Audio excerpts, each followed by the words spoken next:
Bonjour à tous, bonjour ou bonsoir, il est 20h. J'ai trop hâte de retrouver Coralie, donc du coup, je suis en avance, et c'est très bien aussi. Voilà, ce soir, c'est l'iridologie. Bonsoir à ceux qui arrivent. Je sais pas si on se connaît, si on se connaît pas, si on se suit, si on se suit pas. En tout cas, bienvenue. Et ce soir, on va parler d'iridologie. Bonsoir Marine. Coucou Coralie. Trop contente. Voilà, on va parler de plein de trucs ce soir. On a plein de choses à dire. On est déjà super contente. Bonsoir Zoria, on est tellement contente de se retrouver que voilà, ça fuse.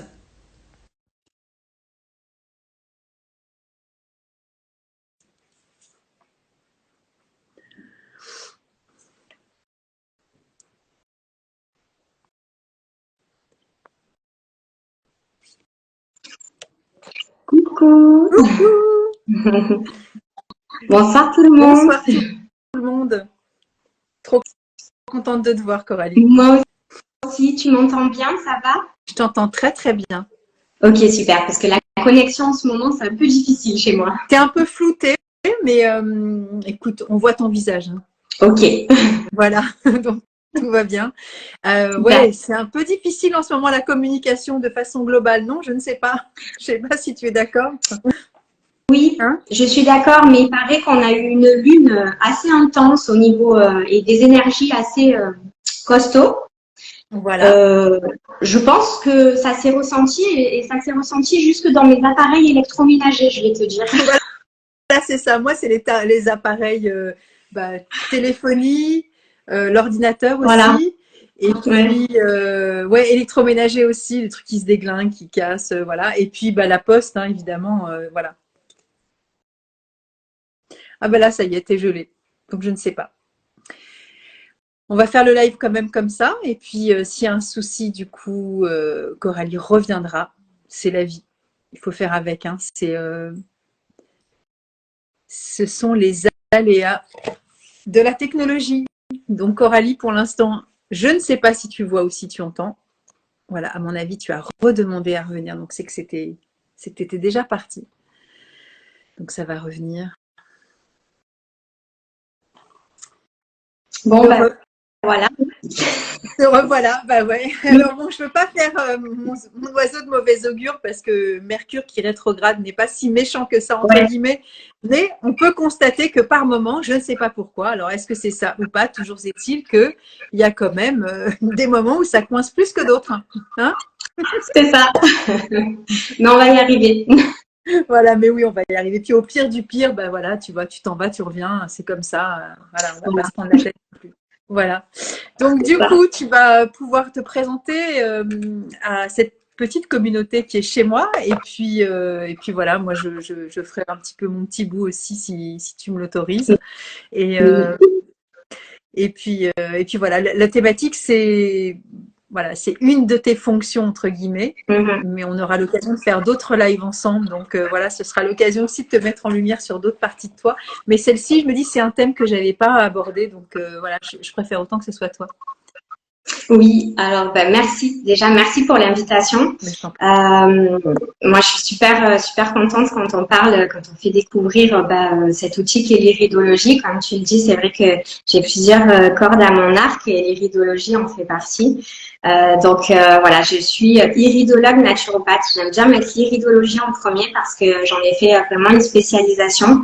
J'ai commencé à me former à la naturo et puis j'ai été prise de passion par C'est l'iridologie. passionnant. Donc, j'ai vraiment demandé à ma formatrice qui nous formait, je crois que je l'ai poussée à bout pour qu'elle me forme plus en détail. Et au bout d'un moment, elle m'a dit, bon, allez, c'est bon, viens au cabinet, je te forme. Donc, elle faisait venir des personnes et on analysait leurs yeux et elle me corrigeait. Enfin, voilà, mon petit groupe, on était pas nombreuses, on était 6, quelque chose comme ça. Donc, ça fait que ça m'a vraiment appris. Et puis, tu sais, j'ai envie de dire, on apprend aussi en fonction des consultations. Donc, ça fait maintenant 6 ans que j'analyse les yeux et j'adore ça. Et en fait, on se rend compte qu'il n'y a jamais les mêmes yeux. C'est vraiment comme une empreinte digitale. C'est un C'est truc de... c'est assez impressionnant. Ouais. Donc voilà, ça c'est ma première partie. À côté de ça, j'interviens 2 jours par semaine dans une pharmacie où j'ai développé tout un rayon arboristerie parce que je suis passionnée par les plantes. Donc ça me tenait à cœur de vraiment pouvoir donner des solutions en plantes et pouvoir faire des synergies de tisane adaptées. Donc on travaille avec les pharmaciens, les préparateurs, les sages-femmes, certains médecins aussi pour faire des synergies en fonction voilà, pour pouvoir adapter et venir soulager quand il y a des effets secondaires ou soulager quand il y a des petits maux avant d'aller sur de la grosse, des grosses, des lourds médicaments, on va dire. Voilà. Et à côté de ça, j'organise régulièrement des rencontres avec des auteurs.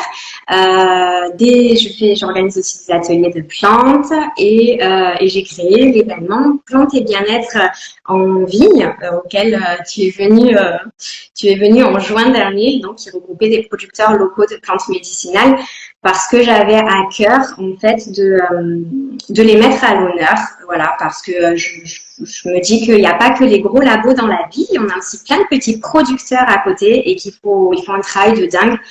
Il faut continuer de les faire vivre et pour continuer de les faire vivre, il faut les mettre un petit peu en lumière pour qu'on sache en fait les trésors qu'on a à côté de chez nous, quoi. Ouais.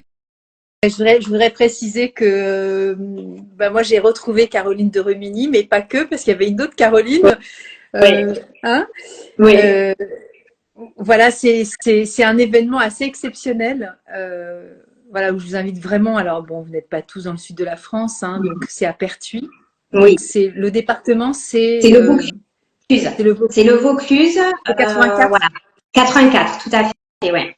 Tout à fait. Alors cette année, je suis encore en discussion avec un lieu. Ce sera probablement dans les Bouches-du-Rhône.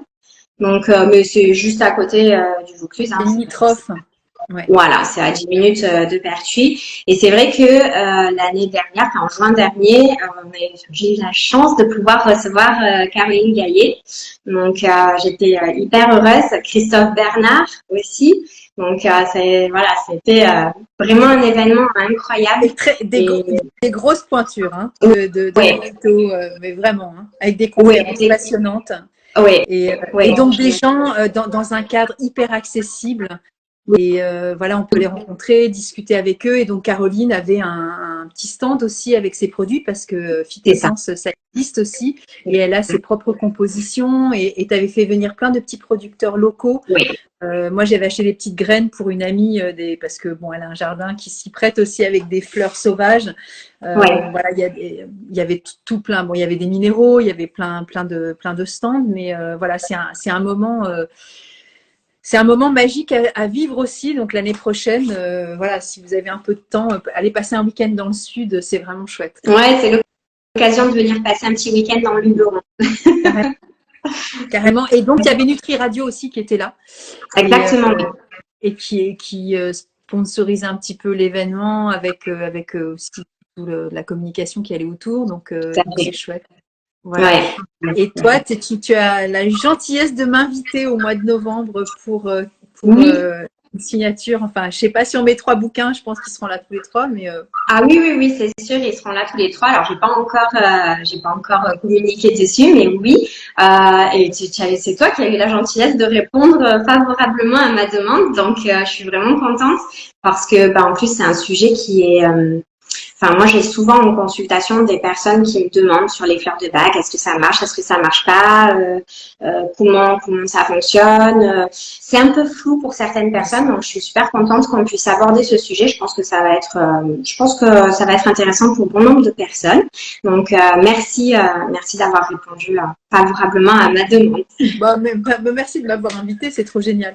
Et du coup, j'ai ressorti ma petite lampe parce que voilà, ceux qui le savent, j'ai fait 2 ans de naturo à l'époque à l'IFSH et donc moi j'avais eu comme professeur Flora Teruzzi que j'ai invité aussi à faire un live et j'ai pas invité sur l'Irido, mais du coup moi je sais que j'avais une très très bonne note en sortant de la fin du diplôme là, et c'est quelque chose qui m'a juste bouleversée comme tu dis, on a chacun notre empreinte. Alors ça c'est un petit outil lambda qui a à faire vraiment entre nous parce que c'est pas avec ça qu'on voit tout, mais on voit déjà certaines choses parce qu'on peut être outillé après Voilà, ça c'était vraiment pour étudier entre nous, entre les étudiants. Mais donc là, c'est vraiment une loupe. Alors je pense pas qu'on verra grand-chose, mais voilà, tu vois, Ouais. non, je pense pas qu'on verra. Mais ah, ça y Un est, peu, ça ouais, y est, ouais. ça y est. Si, on voit un petit Voilà. peu. Mais justement, ce soir, je voulais un petit peu parler, bon, déjà juste des bases de l'irido, mais aussi dire qu'il y a des choses qu'on peut voir dans notre miroir Ouais. sans forcément être outillé. Après, oui, il y a des choses on a besoin d'avoir un appareil grossissant pour vraiment aller plus en profondeur. Mais moi, ça m'arrive souvent au comptoir à la pharmacie de diriger mon conseil en fonction de la couleur des yeux de la personne ou d'un signe que je vais voir. Donc il y a des signes qu'on peut quand même voir dans le miroir. Donc ça, c'est Il intéressant, faut je avoir un trouve. miroir quand même assez grossissant parce que sinon, voilà. Enfin, si soit on se regarde dans un petit miroir, tu veux dire. Ouais. Exactement, Ok, si ok. c'est très proche. Si on Ok, a un petit ok. miroir de poche et qu'on le Ok, met ok. vraiment au niveau de l'œil. Ouais. Ouais. Il y a Ouais, des ouais. choses qui sont flagrantes, c'est Il y a clair. des choses qui sont hyper flagrantes. Donc, l'iridologie, c'est vraiment la partie, enfin, à la base, c'est l'analyse de la partie colorée pour les personnes qui connaissent pas la partie colorée de l'œil, donc l'iris. C'est une zone qui est très innervée et donc on va vraiment avoir, c'est une zone réflexe, hein, on va avoir une cartographie aérienne comme on peut l'avoir en réflexologie plantaire ou palmaire. Et comme c'est une zone qui est très innervée, elle est en relation avec le système nerveux et à chaque fois qu'on va avoir un dérèglement, un déséquilibre, il va y avoir un écartement de fibres ou un signe qui va s'installer dans l'iris. Mais je trouve ça un peu réducteur que de dire qu'on analyse uniquement l'iris parce qu'on analyse aussi la pupille. Est-ce qu'elle est bien ronde? Est-ce qu'il y a des méplats? Est-ce qu'elle est décentrée? On va analyser aussi la sclérotique, donc le blanc de l'œil. Est-ce qu'il est rouge et inflammatoire? Est-ce qu'il y a des petits vaisseaux qui vont nous dire qu'il y a plutôt un état de sécheresse et une tendance à avoir une peau qui réagit, qui est eczémateuse? Donc, c'est vraiment l'analyse de l'œil, en fait, en règle générale. Et c'est parti d'où cette technique-là? Elle est partie d'un Hongrois. C'est le père de l'iridologie, hein. C'est parti d'un Hongrois qui, en fait, dans les années 1820, se promenait en forêt et il s'est fait attaquer par un hibou qui a été apeuré par la lumière. Et ce hibou s'est cassé la patte. Et cet homme-là, il s'est dit, je vais pas le laisser tout seul. Donc, il a ramené l'animal à la maison pour lui soigner sa patte. Et il s'est aperçu, en fait, que il y a eu un signe irien dans l'œil de l'hibou qui est sorti et qui a été du même côté que sa fracture. Donc à ce moment-là, il va vraiment théoriser le lien entre la fracture et le signe irien. Il va commencer à étudier les iris des personnes qu'il fera venir dans son cabinet petit à petit. Et puis il va publier en 1881 le premier ouvrage sur l'iridologie et la première cartographie irienne d'ailleurs aussi, et où le message, son premier message, ça va être que l'œil, c'est pas seulement le miroir de l'âme, mais c'est aussi le miroir du corps. Et moi, j'aime bien le mettre maintenant dans l'autre sens parce que je trouve qu'on a beaucoup associé l'irido au corps. Je suis OK, mais il y a toute une partie psycho-émotionnelle qu'on a laissée de côté et qui est vraiment intéressante. Donc, du coup, je fais marche arrière et je mets sa phrase dans l'autre sens. C'est chouette que tu parles aussi de cet aspect psycho-émotionnel parce que dans toute pratique, ce n'est plus possible de décorréler la pratique du psycho-émotionnel. C'est impossible et tout est dans tout. Donc voilà, c'est clair. Ah ouais, complètement. Donc voilà, donc ce soir, j'ai imprimé plusieurs photos d'iris dans ma base de données. C'est pour ça que je vais te montrer mon œil, mais c'est pas la peine en fait. Du coup, c'est comme ça, je me suis dit que ça allait être plus parlant pour tout le monde. Alors, je sais pas si sur l'image, on va pouvoir bien voir, mais on va tenter le coup. Ouais. Ah oui, et puis, alors oui, effectivement, pour finir avec les outils, c'est vrai que moi aussi, j'ai commencé avec la loupe, comme toi, Nathalie. J'ai commencé avec la loupe, après j'avais la petite lumière, je sais pas si tu l'avais, celle-là. Je l'ai, mais figure-toi que trop déçue parce que j'ai laissé une pile dedans et je sais ça marche plus, donc j'ai eu beau nettoyer ce soir, c'est pas grave, j'en achète une autre. J'ai commencé comme ça, mais après rapidement je me suis rendu compte que c'était pas pratique pour les consultants que je recevais et puis même pour moi en fait, parce que je trouve que en tant que naturo, on a le rôle quelque part de faire prendre conscience et de donner des clés pour que les gens ils se responsabilisent entre guillemets. Enfin, j'aime pas dire ce mot, mais qu'ils se prennent en charge. Et du coup, je me suis dit non mais ça va pas là parce que moi il y a que moi qui vois l'œil. et du coup, la personne, elle le voit pas. Donc, j'ai rapidement investi dans un iriscope, comme ça, donc que je branche à mon ordinateur. Mais oui. Et donc là, je prends en photo les yeux et les personnes voient leurs yeux et on fait l'analyse du coup en direct. Donc comme ça, en voyant les signes aériens, les personnes, elles conscientisent vraiment des déséquilibres qui sont là. Même si à la base, je le rappelle quand même parce que c'est important, l'iridologie, c'est pas du tout un outil de diagnostic, c'est vraiment un outil d'étude de terrain pour pouvoir adapter l'hygiène de vie et pour pouvoir aller vers un mieux-être. Bon, la plupart du temps, les signes sont déjà installés, mais ça ne veut pas dire qu'on ne peut pas agir dessus, bien au contraire. Et du coup, c'est ce qui est encore plus impactant pour la personne. C'est incroyable. Donc, en général, je demande à rien savoir. Je ne veux rien savoir quand la personne vient parce que je veux pas que ça me dirige. Je prends en photo les yeux et après, bien entendu, on dialogue et on voit pourquoi elle est venue et on affine nos conseils en fonction de ce qui ressort. Donc, le premier signe le plus flagrant qu'on peut voir dans le miroir, donc un petit miroir de poche, c'est des anneaux de spasme. Je ne sais pas si tu les vois bien. Ce sont des anneaux qui sont en creux, en périphérie irienne. Donc c'est pas. Moi je le sais parce que je connais et voilà, mais c'est pas forcément. Je sais pas si tu peux approcher un petit peu la photo parce que déjà toi pas que t'es flou, mais ouais non ça. Oui, ça se voit mieux là. On voit des espèces, je sais pas si vous voyez, mais il y a un espèce de double anneau qui part de en haut à droite. On voit en haut à droite, on voit bien. Il y a un double anneau blanc. Voilà. C'est des petits anneaux en creux comme ça, donc qui se mettent vraiment au niveau de l'iris. Alors soit ça fait tout le tour, soit ça se localise à un seul endroit. C'est ça. Et ces anneaux-là, on les retrouve chez les personnes qui ont des tendances à avoir, enfin qui ont tendance à avoir des carences en magnésium, calcium aussi, ça peut, mais aussi du coup chez les personnes qui sont très sensibles au stress et qui vont du coup éliminer le magnésium très très vite. Donc généralement, on conseille de faire un complément en magnésium et on conseille de choisir une bonne forme de magnésium pour que ce soit bien assimilé. Et puis, la personne, si elle est beaucoup stressée, bon, moi, je pars sur les plantes parce que c'est ça que je vais vraiment, voilà, je vais être plus à l'aise avec ça. Mais toi, avec les fleurs de bac, c'est clair que, voilà, là, tu as un sujet. Là, on est sur la personne qui a tendance, tu vois, à avoir des peurs et à spasmer, tu vois, à avoir des crises de spasmophilie, à avoir vraiment une sensation d'être oppressée, en fait. Donc ça peut être Mimulus, qui sont des peurs connues, et ça peut être aussi carrément Rocrose, qui est une forme de peur qui va être plutôt un peu une fréquence un peu plus haute, tu vois. Si on devait dire entre guillemets sur des degrés, là c'est Mimulus. Donc c'est des peurs et donc qui va générer du stress parce que quand on a peur, on est stressé. C'est difficile de se dire que quand on est en confiance, on est stressé. Non, quand on est en confiance, on est en sécurité. Quand on est en sécurité, on n'est pas stressé. Et là, on est sur une peur, mais qui a un degré du type terreur, où on peut avoir justement ces moments de panique avec le cœur qui s'emballe, avec une intensité de peur qui est vraiment extrêmement dense en fait. Hein. Ouais. Voilà, là c'est vrai qu'on peut être. Alors après, il faut croiser avec d'autres signes, voir s'il y a d'autres signes qui nous dirigent justement, comme tu dis, sur la peur extrême et du coup qui va presque t'empêcher. Enfin, tu vois, les phobies, la phobie du monde, le panique, voilà.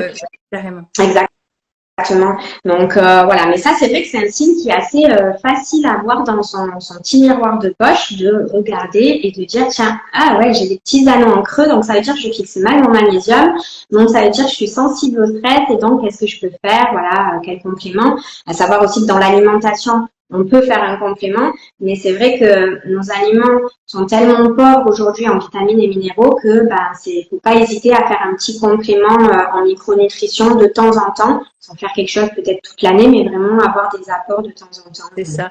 Voilà. Et il faut rappeler aussi que que l'alimentation, même si on se nourrit bien, les micronutriments qu'on va avaler vont être aussi altérés par notre stress, hein, encore une fois, parce que l'assimilation, c'est pas que au niveau de l'estomac, c'est aussi au niveau des pensées. Et puis le mode des cuissons aussi, il peut y avoir une déperdition. Donc du coup, bonsoir Sylvia, c'est ça? Je ne sais pas qui nous dit bonsoir. Donc bonsoir. Bonsoir. Voilà. Et ouais, après, c'est un art de vivre, hein, d'essayer d'être en équilibre émotionnel. C'est pas toujours facile. Ah non, Ça dépend de ce qu'on dit. C'est toujours très complexe. c'est sûr, c'est pas facile, mais c'est vrai que des fois, faut essayer de prendre du recul, mais c'est quand t'as la nez dans le guidon, c'est jamais facile. C'est jamais facile. C'est clair. Alors, le deuxième signe qu'on peut facilement remarquer, j'approche la photo, c'est les taches. Oui. Les taches comme ça. Complètement. Voilà. Donc ça, c'est quelque chose qu'on peut facilement voir aussi sans avoir de loupe. Et quand on a des taches comme ça, alors il y a plusieurs types de taches. Il y a 2 types de taches en irido. Tu as les taches en surface comme ça, qu'on appelle ça les taches toxiniques. Et après, à la loupe, tu peux voir d'autres taches qui sont un petit peu plus incrustées, où là, ce sont plutôt des taches de triglycérides. Mais là, ces taches qui sont vraiment un petit peu comme ça, là. Un peu brune marron. Voilà. Là, on est vraiment sur des taches de toxines. Donc là, on va être sur un organisme qui a tendance à moins bien éliminer, qui a tendance à être surchargé. Donc après, encore une fois, on croise avec d'autres informations. Mais sur la partie psycho-émotionnelle, on va être sur la personne aussi qui va faire de la rétention, qui va beaucoup garder pour elle. Il faudra aussi creuser, voir dans quel œil ça se positionne. Est-ce que c'est dans l'œil droit, dans l'œil gauche? Est-ce que c'est quelque chose qu'elle a depuis la naissance? Est-ce que c'est un peu comme un grain de beauté, quelque chose dont elle a hérité? Creuser, du coup voir est-ce que ça se situe sur un organe, enfin tu vois, c'est vraiment, il y a vraiment des choses à affiner, mais voilà, après en règle générale, quand on voit les taches, on dit bon, on est sur un organisme saturé, bon oui, mais il y a d'autres choses à creuser quand même, quoi. Ok.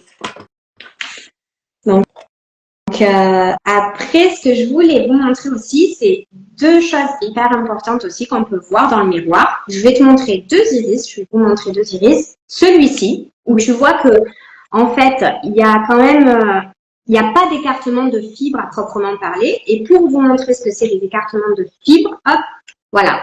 Là, on voit qu'il y a des gros écartements de fibres.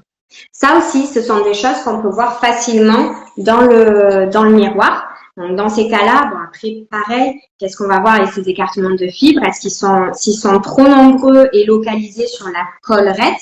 La collerette, c'est la petite fleur, comme ça. Donc, dans ces cas-là, là, on est sur un système immunitaire un petit peu défaillant. Et dans ces cas-là, quand on parle du système immunitaire, forcément, on va aller sur le volet du stress. On va aller, est-ce que la personne, elle est très stressée? Est-ce qu'elle intériorise beaucoup?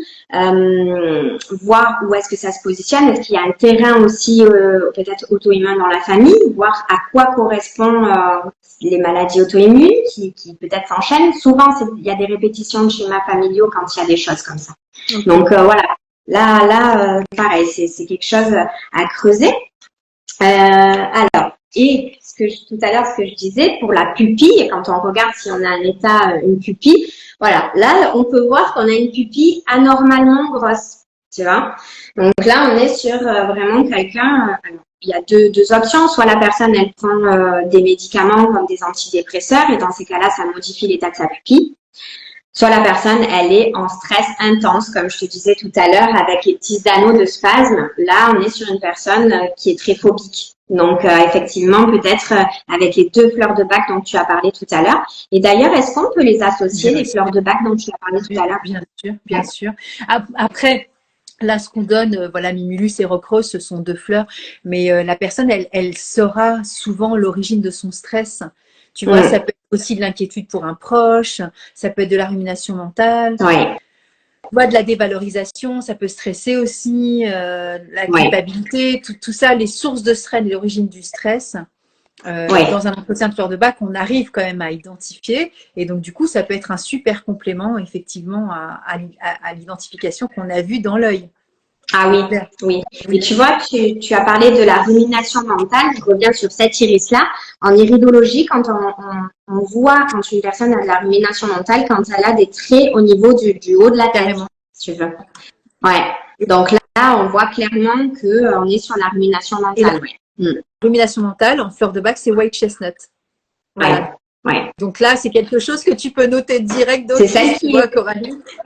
Dès que ça doit arriver, si la personne est en face pour faire un soutien émotionnel avec les fleurs, ça, on est en plein dessus. Il n'y a pas de doute pour le coup, c'est vraiment la fleur qui parle des ruminations mentales. Ouais. Ouais. Et je me souviens de mon cours, du coup, j'aurais dû prendre mes notes, mais je me rappelle, j'avais fait plein de schémas et j'avais marqué le nom des fleurs à côté parce que c'était tellement évident sur certaines. Je me disais, waouh, c'est un truc de fou, c'est écrit en fait. Donc voilà, il n'y a pas les 38 fleurs dans l'iris parce que Non. c'est pas aussi précis, mais il y a certaines fleurs, oui, on retrouve 100 Ah oui, couleurs. tu peux vraiment faire un parallèle. Carrément. Enfin, il y a certains profils où tu peux vraiment faire un parallèle. Et tiens, je vais t'en montrer un là aussi.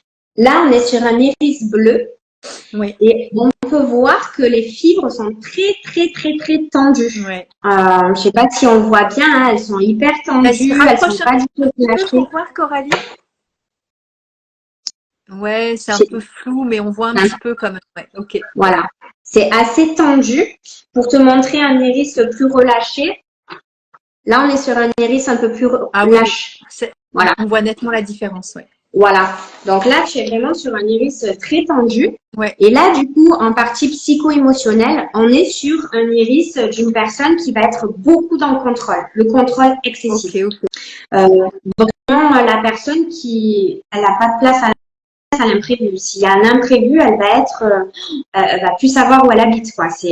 Faut tout maîtriser, tout calculer, tout maîtriser. C'est vraiment excessif, tu vois. Donc. Et du coup, dans la maîtrise excessive, est-ce que ça cache et ça masque une peur aussi ou une difficulté d'adaptation dans les périodes où il nous est proposé aussi justement d'être dans ce flot de ce mouvement qui change finalement.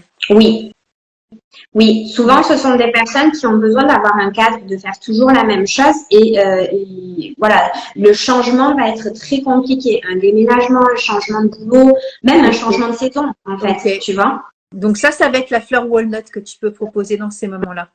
D'accord. Alors, je ne vais pas dire que ce sont des personnes qui sont, tu vois, pour les fleurs de bac, entre guillemets, qui sont réfractaires au changement, mais c'est comme tu le dis, tout changement occasionne chez elles une forme de vulnérabilité qui va la déstabiliser.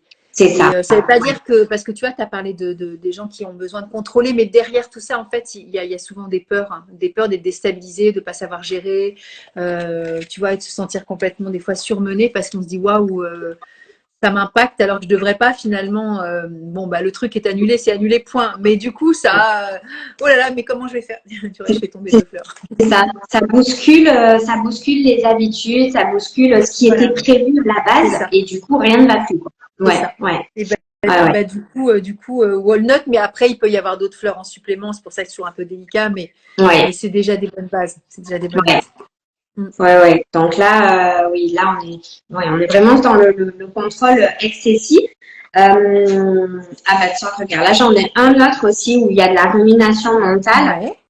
Mais là, comme il y a un petit acide qui se diffuse, hein, qui colore un petit peu en orangé comme ça, là on est même sur un terrain un peu migraineux. C'est-à-dire qu'on est on va tellement mouliner de la tête qu'on va s'en faire des maux de tête. Ouais, carrément.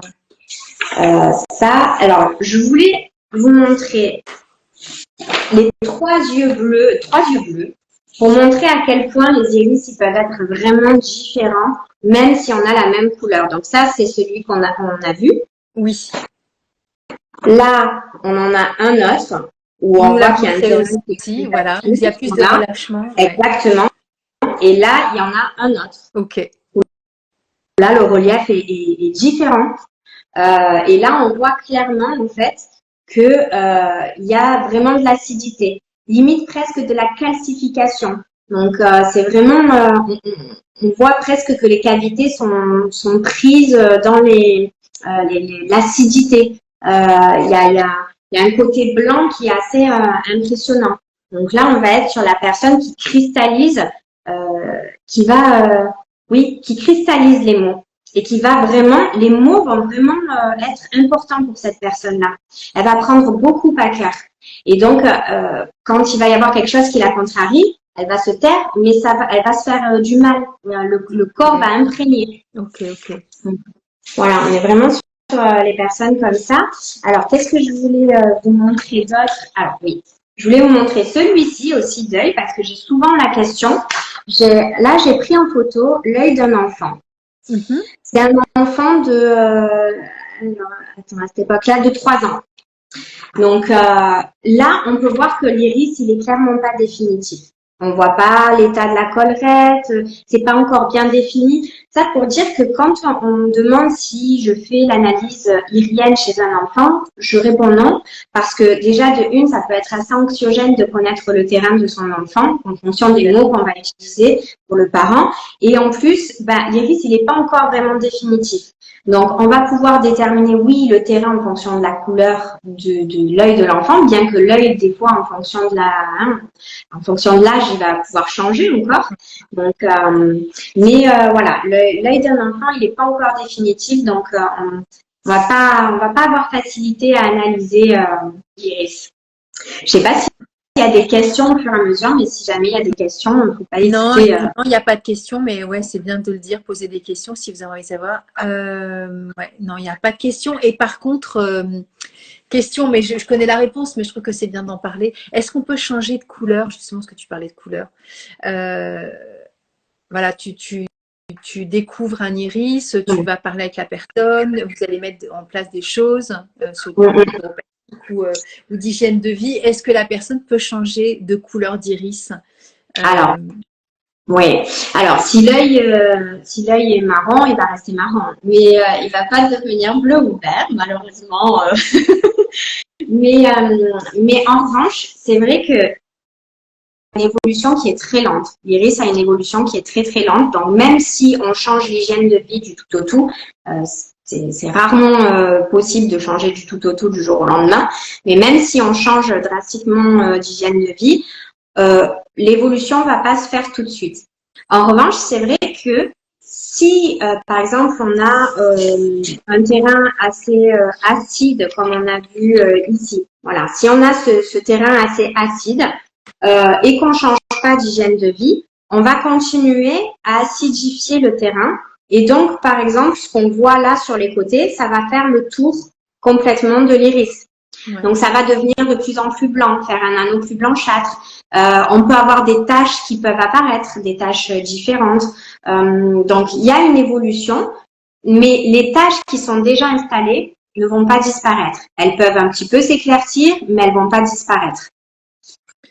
Ouais, et je me souviens que justement, Flora m'avait dit qu'il y avait certains peuples, tu vois, quand on a des espèces de petites demi-lunes des arcs de cercle, par exemple, blanchâtres, certains peuples sont marqués justement dans la généalogie ou dans la… Oui. Si on ne peut pas parler de race ou de tribu ou d'appartenance ethnique, voilà. Il y a des iris qui se distinguent par leur particularité et qui sont pas forcément entre guillemets source pathogène ou d'hygiène particulière, tu vois. Oui, c'est comme j'expliquais tout à l'heure avec les taches, c'est-à-dire qu'on peut naître avec et c'est quelque chose comme un grain de beauté qui nous identifie aussi. Exactement. Voilà. Après, ça peut être aussi une marque qui nous appartient pas à nous directement. Ouais. Suivant dans le côté où la marque va se trouver. Peut-être ce sera sur un organe ou sur, par exemple, je sais n'importe quoi, mais sur le poumon. Où on va creuser, on va dire, est-ce que il y a pas d'as, il y a pas, est-ce qu'il y a, non, il y a rien. Mais en revanche, sur le terrain familial, il y a eu des antécédents de problèmes au niveau des poumons. Donc des fois, il peut y avoir des marques qui se transmettent de génération en génération. Et ça, c'est vrai que avec le temps, j'arrive un petit peu à voir quand on a des lignes en fait, un peu comme ça. Tout à l'heure, je disais que c'était de la rumination mentale, de la somatisation du stress, tout ça. Mais on a aussi un côté où on peut regarder s'il y a des marques transgénérationnelles, sur combien de générations ça se situe. Est-ce qu'il y a eu des traumas vécus et quelque chose de lourd porté par la famille? Alors moi, après, à mon niveau, une fois que j'ai fait l'analyse, les personnes, généralement, elles connaissent leurs histoires et soit elles le développent, le fait de le sortir, on travaille dessus après avec des plantes, avec des huiles essentielles en olfactif, ou alors je les dirige aussi vers d'autres thérapeutes parce que j'ai mes limites à ce niveau-là et je les dirige vers d'autres thérapeutes pour faire un travail davantage psycho-émotionnel, voilà, pour essayer de débloquer quand tu vois que c'est sur plusieurs générations que ça se répète, du coup, pour les générations futures, c'est bien de le travailler pour essayer d'enrayer la chose. d'accord. Et puis même si on n'est pas dans une perspective d'avenir avec une perpétuation de la pérennité de l'espèce, se libérer soi, c'est aussi libérer souvent nos aïeux. Donc c'est cool aussi de pouvoir faire ce job. C'est clair. Il y a Nathalie qui est une de mes clientes qui dit bonjour, si une personne a été opérée de la cataracte et donc a un implant, cela modifie l'iris. Alors, non, ça va pas modifier l'iris, mais c'est vrai qu'on peut arriver à voir des signes, mais en règle générale, ça va pas modifier l'iris. Okay. On arrivera à faire le bilan et ça va pas modifier le terrain de la personne. Non, ce qui peut gêner à l'analyse irienne, ça peut être la lentille rigide, mais parce qu'elle peut faire des reflets. Mais voilà, sinon il n'y a pas de problème pour faire un bilan irien et ça modifiera pas son iris, non. Ok. Et du coup, qu'est-ce qu'on pourrait dire de plus? Ouais, merci, c'est gentil. Alors, j'ai pas montré tout à l'heure. Hein. Moi, je travaille essentiellement avec 2 cartographies, mais du coup, j'en montre une. Ça peut être intéressant. Donc, l'iris gauche et l'iris droit. Oui. Donc là, on a une cartographie. Je trouve que visuellement, c'est sympa parce qu'on voit vraiment les organes. Voilà. Bon, après, j'ai envie de te dire que chacun y va de son analyse et de sa cartographie parce qu'il y a des organes qui changent un peu de place en fonction des cartographies. Donc, mais il faut faire aussi, en fait, le bilan irien, c'est pas que se rapporter à la cartographie, c'est aussi faire appel au ressenti et croiser ce qu'on a déjà vu dans d'autres iris. Donc, voilà, ça c'est aussi important de dire que c'est en pratiquant, en observant, ça développe une certaine sensibilité, j'ai envie de dire. Je pense que tu dois l'avoir toi aussi quand tu fais tes consultations en fleurs de bac. Tu dois avoir cette sensibilité quand la personne elle rentre. Tu arrives je pense que de premier abord, tu arrives à cerner quand même. Il y a des choses, il y a des signes émotionnels qui peuvent être transparaître. Il y en a d'autres qui sont pas évidentes. Tu vois, voilà, j'ai eu un entretien de fleur de bac tout à l'heure, c'était son 4e rendez-vous. Nous, on appelle ça les pelures d'oignon, tu vois, quand on a les premières couches qu'on peut voir. Et puis, au fur et à mesure, tu vois, des semaines où on a pris les fleurs et on refait un entretien, on refait le bilan, on regarde ce qui se passe, ce qu'on a vécu. Et on arrive au fur et à mesure à une espèce d'affinage aussi. Donc, il y a ce que l'on voit à l'extérieur, tu vois, de prime abord. Ouais. Et puis, c'est ce que tu vois aussi, toi, dans les premiers signes iriens, voilà, sans loupe, sans rien, bim, ça y est, bim, bam, boum, ça c'est OK. Donc, tu as 2-3 éléments d'info, donc tu vas avec. Mais encore une fois, et je sais que tu exerces de la même façon, c'est-à-dire que moi, dans ma posture, c'est pas figer le truc avec ça. Je fais avec la personne et la personne, forcément, elle vit et elle bouge dans son émotionnel tout autant que toi. Dans l'iris, il y a des signes qui apparaissent. Alors, je vais pas dire qu'ils vont apparaître au fur et à mesure des séances, mais il y a des choses qui vont être plus lisibles et plus didactiques parce qu'on a aussi de l'info et de l'expérience entre temps. Donc voilà, et là, je pense à cette cliente en particulier. Tu vois, il y a des fois où on arrive avec cette pelure d'oignon, je dis pas au cœur du cœur au bout de 3 mois, mais il y a des choses où d'un seul coup, tu as l'impression que ça y est, enfin tu y es. Et tu dis, c'est pas ce que tu dis au début, ouais, d'accord, les premiers rendez-vous, j'ai pas trop compris, bon, j'ai vécu le truc, mais j'y vais quand même, je persévère. Mais je vais pas dire que ça te pète à la gueule, mais il y a des moments où tu fais waouh, ça y est, j'y suis. Mais ça peut pas arriver la première fois parce que des fois, c'est pas l'histoire de la personne non plus, tu vois, et que ça se fait dans cette notion de respect et de contact aussi avec toi notamment quand tu fais des rideaux, mais moi c'est pareil avec moi, c'est-à-dire qu'il y a aussi il y a des fois, tu vois, on arrive avec sa problématique. J'imagine pour toi, j'en ai ras-le-bol, ça va plus, il faut faire quelque chose sur l'inflammation, sur machin, ok, donc d'accord. Et puis après, ça évolue, ça bouge et il y a d'autres choses qui sont sources émotionnelles et du coup, on va à chaque fois aller fouiller et dans ces couches-là, on arrive des fois au cœur du truc, tu te dis waouh. Alors c'est presque maintenant ça y est, on va pouvoir commencer à bosser. J'exagère. C'est ça, c'est ça, c'est exactement ça. C'est ça y est, maintenant on va pouvoir commencer à travailler en fait. Alors, c'est exactement. Tu ne peux pas dire non plus prenez 4 rendez-vous et au 5e, ça va marcher. C'est pas ce que je suis en train Non, de dire. non, parce que il y a des personnes chez qui ça évolue plus vite. C'est ça. Il y a des personnes où dès le premier rendez-vous, il va y avoir des choses qui se débloquent et voilà. Donc ça dépend. Chacun avance à son rythme et c'est normal parce que bon, on porte tous des choses différentes. Carrément. Donc voilà, et on a besoin d'aller à notre rythme. Mais c'est vrai que parfois faut 2 rendez-vous avant de vraiment peut-être aussi le fait que la personne se sente d'abord qu'elle tâte un peu le terrain, qu'elle se sente en confiance. Complètement. Ouais. C'est ça. Donc ouais. Et alors il y a un dernier appareil que je voulais montrer, mais je suis obligée de déplacer un peu parce que l'appareil se déplace pas. Le dernier appareil que j'ai acheté, je me suis fait cadeau. Mais j'ai vu, tu avais fait un petit réel avec ça. Oui, exactement. Donc ça c'est là on est vraiment sur un iridoscope, donc c'est vraiment un appareil grossissant encore fois 1000 par rapport à l'iriscope que j'ai déjà. Je le maîtrise pas encore bien, donc mais c'est fantastique. Tu vois les fibres bouger. Tous les détails. C'est incroyable, c'est incroyable. Parce que c'est vrai qu'en iridologie, tout à l'heure j'ai dit que il y a des choses qui ne vont pas bouger, elles sont là. Mais il y a quand même une chose qui bouge assez facilement et rapidement, c'est le relief qui nous donne en fait l'état de l'état de santé psychique. Donc vraiment savoir si la personne elle est fatiguée émotionnellement, elle est au plus bas. Donc ça peut facilement remonter. Donc ça varie assez facilement. Donc, est-ce que la collerette, donc la collerette, la petite fleur, est-ce qu'elle est très rapprochée de la pupille ou est-ce qu'elle est très éloignée? Donc ça aussi, c'est quelque chose qui va vraiment bouger. Donc, il y a quand même des signes qui peuvent vraiment bouger d'une séance à l'autre. Okay. Voilà. Mais en règle générale, on ne prend pas une photo de suite.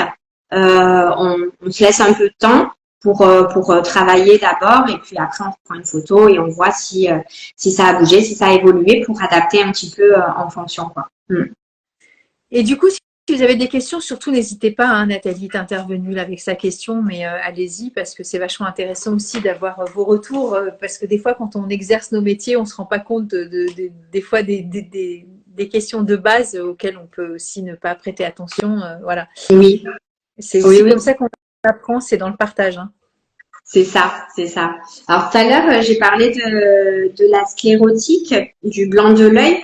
Je vais peut-être en montrer un. Là, voilà, on voit qu'il y a un vaisseau assez rouge et bien prononcé. Hein. Donc, quand on a des vaisseaux rouges comme ça, on voit ça confirme un petit peu le terrain inflammatoire. Mais on est aussi sur la tendance à avoir une fragilité au niveau retour veineux. Donc voilà, donc après on va travailler. Tout à l'heure j'ai dit aussi que la pupille pouvait être décentrée. Donc bien souvent, le plus souvent là où j'observe les décentrements pupillaires, c'est sur la zone du foie et de la vésicule biliaire. Alors pour peu que on ait ce décentrement pupillaire plus des petits vaisseaux comme ça, alors là on sait qu'on est sur un retour veineux à travailler quoi. Donc c'est pour ça qu'en iridologie on peut pas se fier qu'à un seul signe. Et on va faire concorder plusieurs signes pour voir comment est le terrain et quelle est la priorité en fait, ce qu'on va travailler en premier. Après avoir avec bien sûr la personne qui vient en consultation, ce qu'elle voulait faire à la base, ce qu'elle voulait travailler. Mais la plupart du temps, les signes ils parlent et les personnes acquiescent quand on fait le bilan. Donc voilà, généralement l'œil ne ment pas, il ne triche pas. Ouais, c'est ça. Et puis les gens qui ont des troubles veineux, c'est rare qu'ils soient pas au courant. Hein. Donc, voilà, toi, tu leur demandes de ne rien dire au départ, mais ça doit les faire sourire parce que c'est quand même une grosse problématique chez la personne qui vient de consulter. Donc, c'est un signe. Oui. Au fur et à mesure que je fais l'analyse irienne, je vois le petit sourire ou je vois tu sais, le geste qui acquiesce. Donc, bon, des fois, il y en a, ils laissent vraiment rien transparaître. Donc, au bout d'un moment, souvent, je dis, mais ça vous parle ce que je dis? Ou, ah oui, tout. Ah bon, d'accord. Mais, ouais, généralement, ça, c'est assez parlant parce que les signes, voilà, les signes, ils sont là dans l'iris, quoi. Il y a rien d'inventé. Donc, c'est encaissé, quoi. Du coup, les personnes qui viennent prendre rendez-vous avec toi, comment ils entendent parler de l'iridologie? Alors, Là, c'est plus le bouche à oreille, j'ai envie de dire Ouais. maintenant. C'est plus le bouche à oreille où ça circule un peu et c'est comme ça qu'on vient me voir, qu'on prend rendez-vous. Au début, en fait, au début, quand j'ai commencé à pratiquer, je dissociais la naturopathie de l'iridologie. Ok. Donc, soit les personnes prenaient rendez-vous pour la naturopathie ou pour l'iridologie. Et en fait, je me suis aperçue que cette technique, elle permettait d'avancer tellement Très bien. plus vite dans le conseil et que les personnes, le fait de voir leurs iris, elles prenaient plus conscience de ce qu'il y avait à travailler, tu vois. Et du coup, je me suis dit, bah non, je dissocie plus en fait. C'est iridologie et naturopathie. Donc maintenant, ils sont habitués. Je pense que ça se développe de plus en plus et que du coup, les personnes sont en recherche de plus en plus à aller vers d'autres types de soins. Voilà, en plus des soins qu'ils ont déjà, hein, parce que la plupart des personnes que je reçois en consultation, c'est souvent des personnes qui ont de lourdes médicamentations, mais c'est pas un souci. On adapte en fonction. On n'est pas là pour enlever un médicament. Au contraire, on est là pour justement venir voir ce qui pêche, adapter l'alimentation. Donc voilà, je pense que c'est vraiment au début, je pense que c'est la curiosité. Ouais, c'est ce que Et puis j'allais dire. après, du coup, Ouais. ouais. Et j'en ai encore que par curiosité. Je viens parce que ma copine, elle m'a dit que c'était super et tout. Je viens, mais bon, voilà. Et au final, elle se rend compte que ça parle quand même, ouais. Ouais. Et du coup, la pharmacie pour laquelle tu interviens, elle est au courant de ta pratique, elle a déjà essayé elle-même ou elle t'envoie aussi leurs patients ou pas du tout? Alors oui, alors les collègues à la pharmacie sont déjà venus me voir, ça oui. Le titulaire, il me demande très souvent d'arrêter de regarder dans ses yeux. Parce qu'il sait que tu vois un livre ouvert sur sa façon d'être. Ouais, des fois il me fait rire, il me dit là, arrêtez de regarder dans mes yeux. Et sinon, alors après, c'est vrai que la clientèle que j'ai en cabinet est quand même différente de la clientèle que j'ai en pharmacie parce que la clientèle que j'ai en pharmacie, elle va vraiment vouloir du conseil en phyto, en aroma et du vite fait. Donc, c'est pas exactement pareil. Alors que la clientèle qui vient au cabinet, elle est vraiment là pour se prendre en charge, pour comprendre un peu mieux comment son corps fonctionne. Elle a plus le temps. Elle veut prendre le temps. Ouais. Tu vois, donc c'est vraiment du coup deux boulots vraiment différents, mais qui me plaisent tout autant l'un que l'autre parce que à la pharmacie, je suis obligée de faire marcher mes méninges hyper vite. Faut tu vois, C'est de clair. quelque chose que tu sors maintenant. Donc et au cabinet, je me crase un peu plus et puis je prends plus le temps. Même si à la pharmacie, je prends mon temps parce que je suis là-bas pour prendre le temps avec les personnes et ça, le titulaire le sait et on travaille ensemble pour ça. Donc, il m'embête pas sur le temps que je vais prendre avec une personne, bien au contraire. Mais voilà, c'est deux clientèles différentes, ouais. Ouais. Et du coup, oui, parce que les pharmaciens, faut quand même se dire, et c'est normal, c'est leur job, hein, c'est aussi de faire des ventes, hein. Donc, il y a des Ouais, moments, l'équipe au comptoir n'a pas toujours le temps non plus de donner du conseil, exactement. parce qu'il y a Ouais, beaucoup de délivrance de médicaments, mais ouais, du conseil, conseil, conseil. C'est pour ça qu'il y a souvent des naturopathes en pharmacie, parce que des fois, il y a ouais, des titulaires. Les titulaires sont les responsables des pharmacies et qui disent bon, bah voilà, je préfère payer un naturopathe, mais au moins je vais avoir du conseil avisé et ça va faire partie aussi de la qualité du service que je rends en pharmacie. Et ouais. du coup, la clientèle va se dire ou la patientèle va dire ah, bah c'est génial, ah, au moins il y a Coralie qui est là le jeudi, j'y vais, ou je sais pas quand est-ce que Ouais. tu bosse, mais bon, voilà, tu vas, non, mais c'est vrai. Oui, Et oui, pareil en centre bac, il y a oui, des gens des fois qui veulent des mm, conseillers agréés du centre bac en pharmacie parce qu'ils se disent bon oui, ben voilà, au moins je sais que j'ai le référent, c'est Valérie, mm. Sabine, etc. Et après, c'est sûr que voilà. Par contre, en cabinet, tu sais combien une consulte? C'est une heure et demie, c'est ça, une heure un quart? Alors, la première consultation, ça dure à peu près une heure et Ouais, demie. Voilà. ok, ok. C'est un petit peu plus long. Après, les consultations de suivi, elles sont plus rapides parce que le contact est pris et qu'on a fait l'essentiel de ce qu'on avait voilà, à dire. Mais oui, la première consultation, ça dure une bonne heure et demie. Ouais. Mm. Ouais, c'est ça. Et du coup, pas de visio. on est d'accord. Même si on Euh, parle des yeux. non, non, pas de visio. Non, malheureusement, pas de visio. Alors, j'avais espoir, tu sais, avec les galeries, Iris Galeries qui se sont ouvertes un petit peu partout. Je me suis dit, peut-être que si les personnes font leurs photos d'Iris chez Iris Galeries, ils sont bien équipés, puis après, ils m'envoient leurs Carrément. photos. Le souci, c'est que, bon, déjà, ça a un coût. Donc ça plus le coût de la consultation, bon ben ça revient quand même au bout d'un moment peut-être, enfin, c'est plus onéreux que de venir en tout cas au cabinet. Hein, il y a le coût de la photo. En plus ils prennent qu'un iris, enfin, oui, qu'un côté en photo. Ils prennent pas les deux, donc du coup bah c'est pas bon. Et puis la plupart du temps ils retravaillent l'iris. Donc il y a pas le blanc de l'œil, il y a pas, enfin c'est retravaillé, ça fait soit avec des un peu comme l'espace, tu sais, c'est un petit peu éclaté, enfin. Donc la photo est un peu dénaturée. Donc effectivement à distance trop compliqué pour moi de travailler. Donc ouais, c'est du présentiel. C'est vrai que ça limite. Alors je peux me déplacer, pas jusqu'à Paris évidemment, mais mais je peux me déplacer. Ça je l'ai fait parce que l'appareil je peux le prendre avec moi. Donc voilà. Mais j'ai jamais proposé, mais pourquoi pas si par exemple sur Nice il y a 10 personnes qui veulent un bilan. Bah, c'est Oui, clair. c'est vrai que ouais, On c'est vrai que pourrait, ça on pourrait. pourrait faire ça, on pourrait faire ça chez moi, une journée, une après-midi, consulte, mais bien sûr, sans problème. Non, mais tu sais, je pense qu'un jour, il y aura des appareils comme on a là, des iPhones ou Ouais. des smartphones ou je sais pas quoi. On n'aurait jamais pu penser qu'on allait faire tout ça avec. Et un jour, il y aura une appli rideau où on Alors, pourra, tu vois, bien écoute, faire nos photos, tu sais, envoyer ouais, 2 photos et on fera. oui, Alors, ce sera pas, ça remplacera pas une consulte en non, présentiel. Mais tu vois, non, moi, on m'aurait dit il y a 20 ans, tu feras des consultes en visio. Alors, je dis ça et en même temps, je mens parce que quand j'ai déménagé il y a 13 ans, j'avais des entretiens avec des enfants, notamment une qui venait comment ça s'appelle, sur la Loire. Moi, j'étais en Bretagne, donc c'était quand elle venait aussi avec voir ses grands-parents qui étaient pas très loin de chez moi, à 1 heure et tout. Et puis, bah, quand j'ai déménagé, du coup, ils voulaient continuer à faire avec moi. Et j'ai commencé, mais c'était sur Skype à l'époque, tu vois. Il n'y avait pas Zoom, il n'y avait pas tous ces ah trucs-là. ouais, Et je pensais pas la fidélité resterait, tu vois, dans l'entretien à distance. Et ça se passe très très bien, même si on est loin.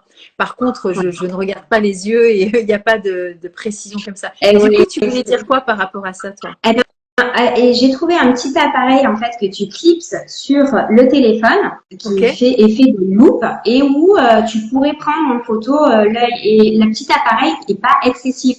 Donc mais voilà, ça implique que la personne achète ce petit appareil, mais qu'elle peut se servir aussi pour faire des photos macro dans son jardin ou quand elle part promener. Donc voilà, mais c'est moins, ça reste moins cher que de faire une photo chez Iris Galerie.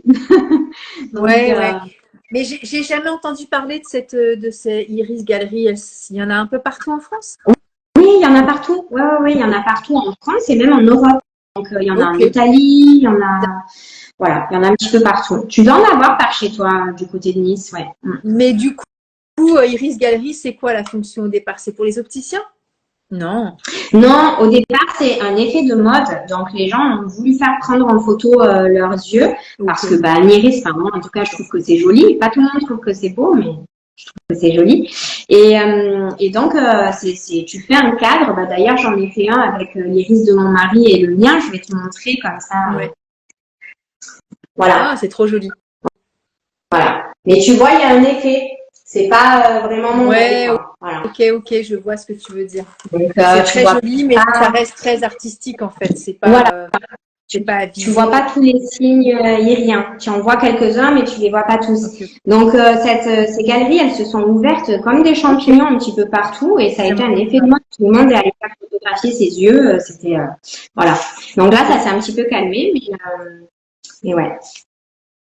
Eh ben, tu vois, je n'étais pas au courant, donc j'ai appris quelque chose ce soir.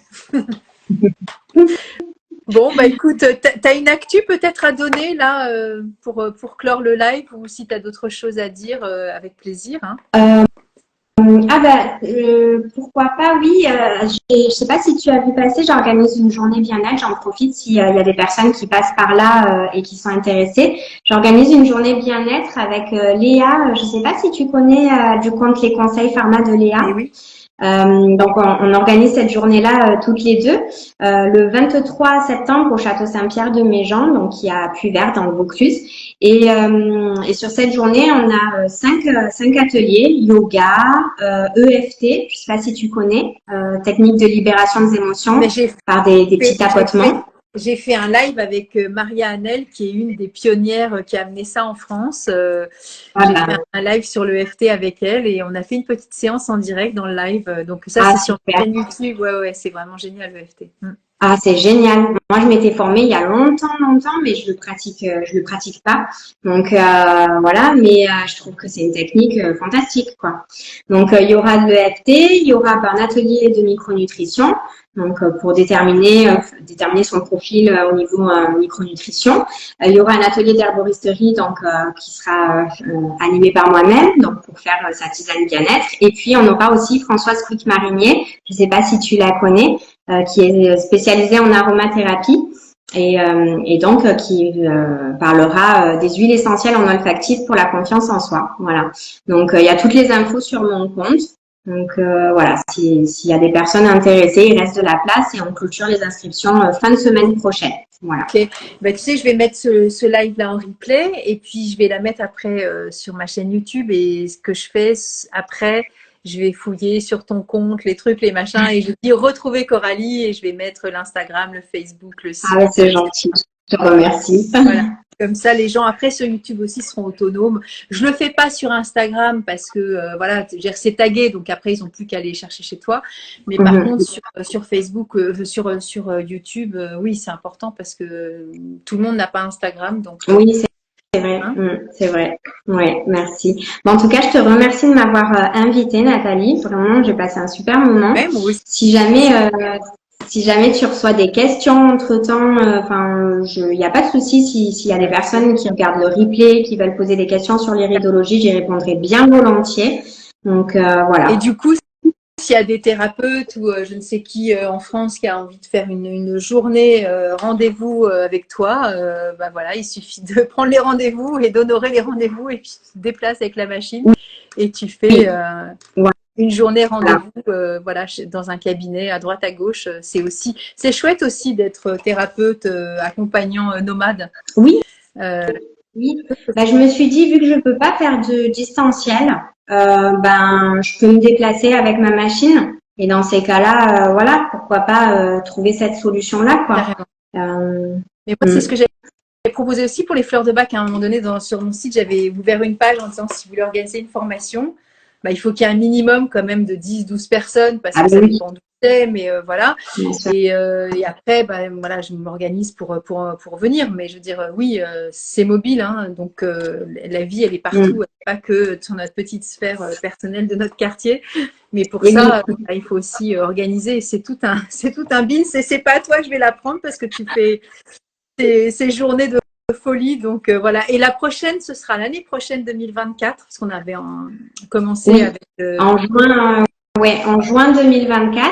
Donc voilà, là pour l'instant j'attends d'avoir plus finalisé un petit peu au niveau lieu, tout ça, affiner un petit peu tout ça. Mais oui, il y aura de toute façon la première édition a été une réussite et puis on m'a beaucoup sollicité du coup pour me dire est-ce que vous refaites une deuxième édition? Oui, il y aura une deuxième édition, c'est sûr. Voilà, mes intervenants ils ont déjà répondu OK, donc c'est bon, ça a l'air bien lancé. Et un jour, il y aura peut-être un atelier rideau. Oui, peut-être, ou une conférence rideau. Oui, j'y pense. J'ai demandé s'il y avait des personnes qui étaient intéressées par un atelier. Je suis en train d'y réfléchir pour essayer de vulgariser comme on fait avec la phyto, d'ailleurs, de vulgariser un petit peu l'iridologie. Ouais. Carrément. Et après, il faudrait que tu aies quelqu'un à tes côtés pour te dédoubler parce que tu n'arrêtes pas de courir cette journée-là et c'est beaucoup de responsabilités. Donc, voilà. Oui, c'est vrai, c'est vrai. C'est sûr que je ne m'ennuie pas. Voilà. Ouais. Mais c'était une belle réussite et ce lieu était particulièrement attractif et la météo était très clémente aussi parce que les stands étaient dehors, en pleine nature, c'est magnifique. Ouais, j'avoue qu'on a eu de la chance avec la météo, surtout que les jours d'avant étaient pas très engageants pour cette journée. Mais ouais, ouais. Enfin, voilà, pour moi, tu sais, c'était une journée que j'avais vraiment rêvé. Donc, la concrétiser, ça a été vraiment quelque chose d'important. Et puis, tout a été parfait, quoi. Ouais. Ouais, exactement. C'était vraiment chouette. Et puis il y avait aussi un libraire aussi qui était là parce qu'il y avait aussi des auteurs, hein, comme enfin, les deux Caroline avaient des bouquins aussi, il y avait les miens, tu avais la gentillesse de Oui. les faire venir aussi, c'était super gentil. Et, donc, c'est chouette aussi de faire travailler les gens locaux, quoi. On se rend pas compte, mais Oui. on a besoin de vivre aussi et de vivre de ses talents. Et les libraires, c'est vrai qu'on n'y pense pas assez, mais ils ont Oui. aussi besoin d'être soutenus. Donc, c'est Oui. vraiment chouette ce que tu fais. Bah, c'est important en fait pour moi de mettre en lien les personnes. C'est vraiment quelque chose Ouais. qui me tient à cœur et de mettre en valeur, bah oui, comme tu dis, les personnes autour de chez nous qui se donnent du mal pour exister, pour travailler, pour continuer d'être là. Donc voilà, la librairie, ben, on avait déjà un partenariat avec les différentes rencontres dédicaces avec les auteurs que j'avais organisées un petit peu tout au long de l'année. Donc là, on continue. Bon, du coup, à un rythme un peu plus light que ce que j'ai fait l'année dernière, parce que j'arrive plus à tenir le rythme que j'avais l'année dernière. Mais mais euh, mais voilà quoi, c'est important et c'est important. Je trouve que, comme tu dis, avec les gros marchés, les librairies, elles sont un peu mises de côté, bien que quand même, je trouve qu'on y revient de plus en plus Ouais. Ouais, c'est clair. à faire Et du marcher. coup, toi, quand tu disais l'année dernière, c'était quoi le rythme? C'était un par mois ou Alors, c'était un peu au rythme de mes envies. D'accord. Et du coup, au début, j'ai eu un rythme un peu intensif. Donc, j'en ai fait l'année dernière, j'en ai fait une en octobre avec Caroline de Rumilly. J'en avais fait une en décembre avec Isabelle Leyer, qui a écrit le bouquin Je deviens l'artiste de ma vie. J'en ai fait une en mars avec Gaëlle Piton. Après, j'en ai fait une en avril avec Léa, donc sur la micronutrition. Et après, j'avais mon événement en juin où il y avait celle de Caroline organisée, celle de Christophe Bernard, celle d'Arnaud GEA, celle de Martine Blaise. Enfin, donc voilà, j'ai dit bon, cette année, je pense que je vais garder un rythme un peu plus acceptable avec mon planning. Mais voilà, donc j'ai gardé le partenariat avec la librairie et du coup, ils sont contents. Et puis moi aussi, ils répondent présent à chaque fois, donc c'est cool. C'est super gentil. Et tu parles de Martine Blaise, c'est rigolo, je te l'avais dit en message privé, mais j'avais fait un France 3 Marseille avec elle. On était toutes les deux sur le plateau. C'est parce qu'elle avait tenu la pharmacie Blaise à Et oui, Marseille, hein, l'herboristerie. oui, tout à fait. Elle connaît plein de trucs. Et donc là, elle est venue à ton événement et c'était vachement chouette aussi de la Oui, voir. Elle était en conférence. oui, elle était en conférence, ouais, on animait une conférence toutes les deux. Et Ouais. oui, elle était là, ouais. Ouais. C'est vraiment chouette. Donc pour tous les naturaux, les passionnés des plantes et tout, renseignez-vous, c'est vraiment chouette. Et là, enfin voilà, donc je serai là au mois de novembre. Moi, c'est le 23 novembre, hein, jeudi 23 novembre, hein, c'est ça? Ça coupe un peu. Ah oui. Ouais. Et du coup, c'est une rencontre avec des gens qui ont envie de découvrir la personne, son ouvrage, et ça dure à peu près 2 heures, c'est ça? Oui, c'est sur un format de 18h à 20h. Ok. Donc, de 18 à 19h, généralement, on fait une conférence avec une découverte de l'auteur et de ce que l'auteur, alors, je vais dire autrice même parce qu'en fait, finalement, j'ai eu que des femmes jusqu'à maintenant, sauf là sur ma fête des plantes où j'avais Arnaud et Christophe, mais sinon, oui, jusqu'à maintenant, j'avais que des femmes. Et Ouais. Et donc oui, pendant 1 heure, donc voilà, sur le thème bah, là du livre ou des livres de l'auteur. Et après il y a 1 heure de dédicace et de dégustation des vins du domaine, puisque j'organise ça en partenariat avec un domaine viticole. Pareil, toujours dans le but de faire découvrir aussi le patrimoine autour de chez nous. Donc voilà, ça. J'aime bien toucher à plusieurs choses. J'aime pas me cantonner à une chose. Donc je trouve que c'est voilà, mettre en avant les acteurs locaux et faire découvrir aussi le patrimoine que des fois on part hyper loin pour visiter alors qu'on a à côté de chez nous des trésors. Carrément. C'est vraiment chouette ce que tu fais. Bon, moi, je pense que je boirai à 20h01 en fait, parce que sinon je vais écrire n'importe quoi. Donc, non,